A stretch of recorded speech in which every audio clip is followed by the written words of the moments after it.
Hi friends, praise the Lord, hallelujah. దేవుని పరిశుద్ధ నామముకి స్తోత్రము కలుగునుగాక.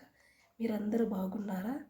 నేను దేవుని యందు బాగున్నాను. మరొకసారి దేవుడు నూతనమైన రోజు ఈ మధ్యాహ్న సమయంలో ఇచ్చినందుకు కూడా దేవునికి కృతజ్ఞతాస్తుతులు నేను చెల్లిస్తున్నాను. ఈరోజు ఏ ఒక మన్నా మనకిచ్చిండు అనంటే కీర్తనల గ్రంథము 55వ అధ్యాయము 10వ వచనంలో దేవుడు ఏమి ఒక వాగ్దానం మనకి ఆత్మీయ ఆహారాన్ని ఇవ్వబోతుంది అనేది మనము చూస్తాం. సాయంకాలము ఉదయమున మధ్యాహ్నమును నేను ధ్యానించుచు మొరపెట్టుకుందును, ఆయన నా ప్రార్థన ఆలకించు. ఆమేన్.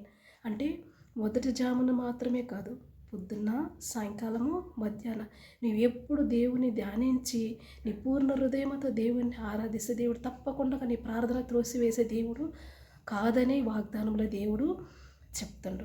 సో మనం పొద్దున్న చేసుకున్నాము, మధ్యాహ్నం నేను చేయలేదు, రాత్రే చేయగలను అని అలా అనుకోకూడదు.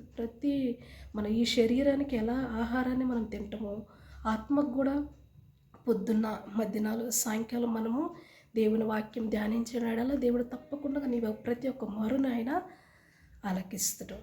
ఆమె దేవుడి వాక్యాన్ని ఆశీర్వదించి దీవించునుగాక. మీ మంచి మనసుతో ఒక లైక్ చేసుకోండి, షేర్ చేయండి, నా పేజ్ని ఫాలో అవ్వండి. Thank you. God bless you. Have a pleasant, wonderful day.